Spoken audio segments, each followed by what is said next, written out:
Hey everybody, this is Captain Orlando Muniz with Nomad Fishing Charters, and today I'm going to bring you the fishing port.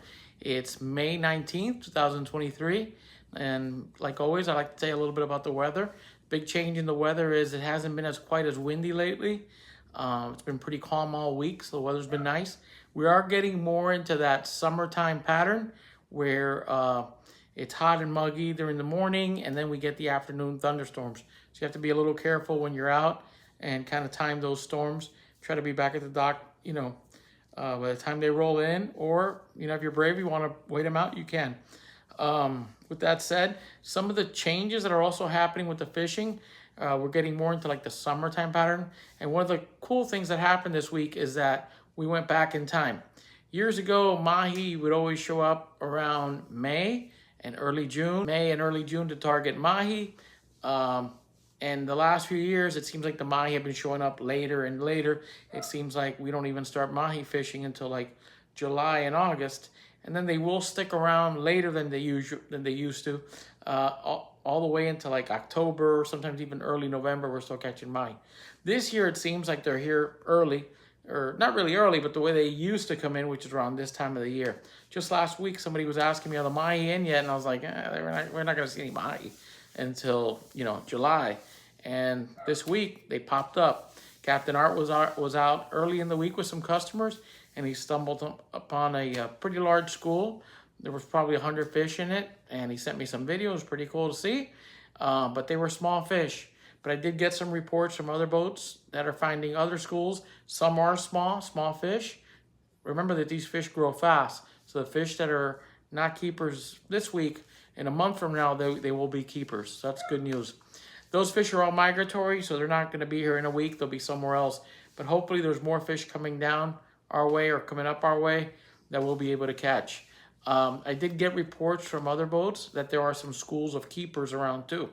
And today I got a report from a different boat. He had a couple nice ones, not huge fish, but in the teens, high teens, decent fish. I wouldn't mind catching a bunch of those. So the fishing is improving. As far as the mahi fishing, they're starting to show up. So far, they've been anywhere from like 300 to 500 feet.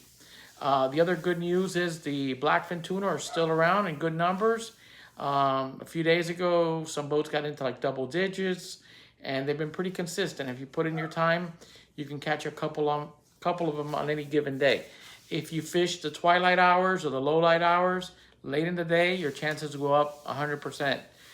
You can easily limit out when you find them chewing, or if you have enough bait that you can live chum for them with the live pilchards. And speaking of pilchards, they've been a little hard to come by. I've had a lot of people calling me, asking me if I know where the pilchards are at. And honestly, they've been tough. We did find some earlier in the marina when we were on the way out. It was really flat calm in the morning, and saw some dimpling. We're able to throw the net on them and black out the well. Unfortunately, that doesn't happen every day. On days when it is calm, you can find them sometimes, or on the flats. Even though you look for diving pelicans, there aren't always pelicans. Sometimes you just have to see the actual bait dimpling on the surface. And that does happen when it's calm.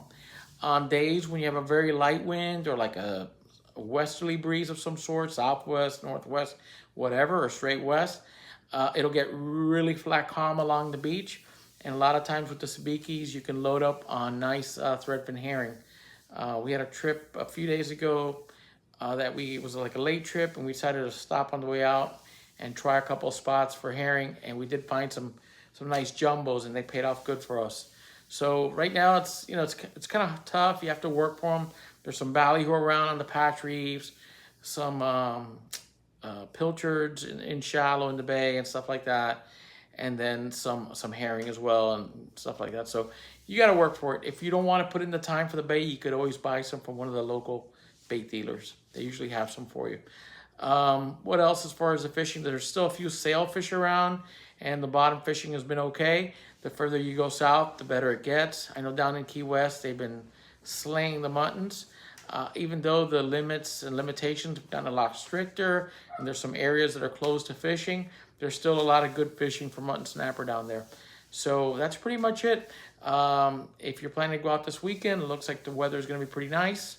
I have a trip scheduled tomorrow morning. I'm hoping we can get that in and hopefully the bite will pick up. I did hear it was a little slow today on the edge.